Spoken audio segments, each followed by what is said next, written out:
Olá, bem-vindos ao nosso mergulho de hoje. A gente pegou aqui o livro Palavras, do Kenneth E. Hagin. E a ideia central que ele traz, e é bem forte, é sobre o poder, né? O poder que as nossas palavras têm na nossa vida. Então, o que a gente quer fazer aqui é extrair mesmo os principais insights dele.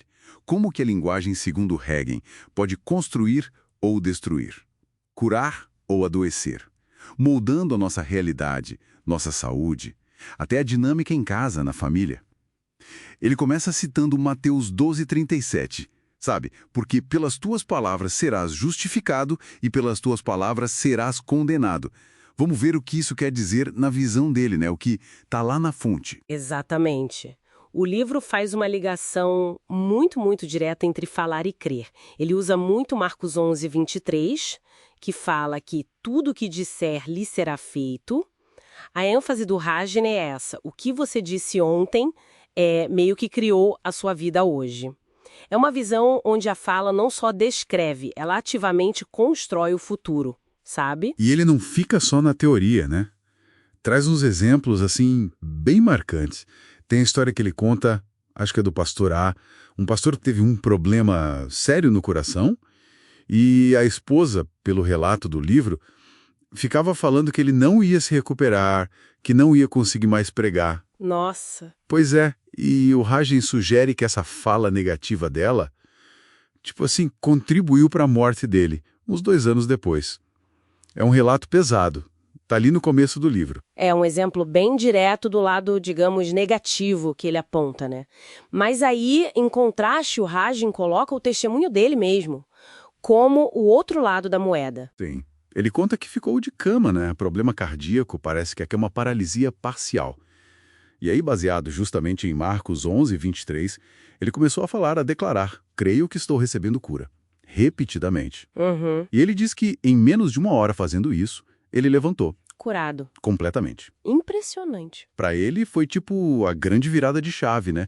Descobrir o poder das palavras de fé. É o que ele descreve ali. E essa ideia não fica só na cura física pessoal, ele leva isso para o ambiente da família.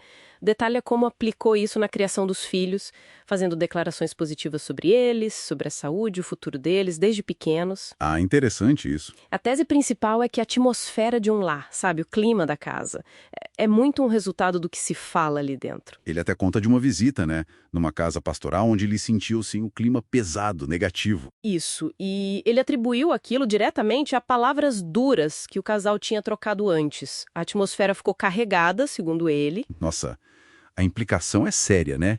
Que as palavras dos pais não afetam só o ambiente, mas o caminho dos filhos também. Essa conexão entre palavras e atmosfera casa com o que Hagin interpreta de Provérbios 12:18.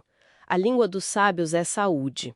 Ele usa isso para dizer que a gente precisa abandonar o que ele chama de pensamento do mundo. E o que seria exatamente esse pensamento do mundo na visão dele? Olha, basicamente é a negatividade.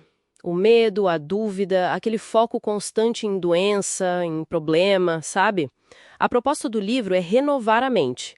Ou seja, você alinhar conscientemente o que pensa e principalmente o que você fala com a palavra de Deus, como ele interpreta. Entendi. É quase uma reprogramação mesmo, mental e verbal. Faz sentido dentro da lógica dele.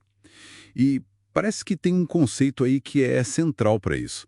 A tal da confissão, né? Sim, é crucial. Confissão para ele é você vocalizar, falar ativamente a sua fé e as promessas bíblicas em que você crê. Ele cita Romanos 10, né? Crer no coração e confessar com a boca, e Hebreus 4:14. Retenhamos firmemente a nossa confissão. Ah, tá. A ideia é que a fé, para ter feito prático, precisa ser liberada pelas palavras. E ele faz um alerta sobre a confissão dupla. Falar fé agora, mas daqui a pouco expressar dúvida, medo. Ah, tipo uma coisa anula a outra. Exatamente. Segundo ele, essa inconsistência anula resultados positivos. Então a consistência na fala seria... Fundamental. Totalmente. O livro diz que as palavras que a gente usa todo dia têm 3 efeitos principais. Primeiro, elas te identificam, mostram no que você realmente crê. Segundo, elas estabelecem os limites da sua vida, tipo, você não vive além do que declara. E terceiro, elas afetam o seu espírito, o seu homem interior. Isso me lembra a ideia do bom combate da fé que ele cita, de 1 Timóteo. Precisamente, lutar o bom combate nesse contexto que ele apresenta é isso: manter a confissão positiva, manter a fala alinhada com a fé, mesmo quando as coisas parecem contrárias, os sentimentos são negativos ou outras pessoas dizem o oposto. Entendi. É uma linha de pensamento bem consistente no livro todo. A mensagem que atravessa o livro inteiro é essa.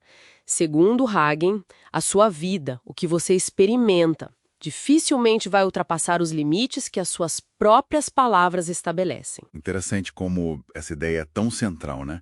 E ele martela bastante nisso. Sem dúvida.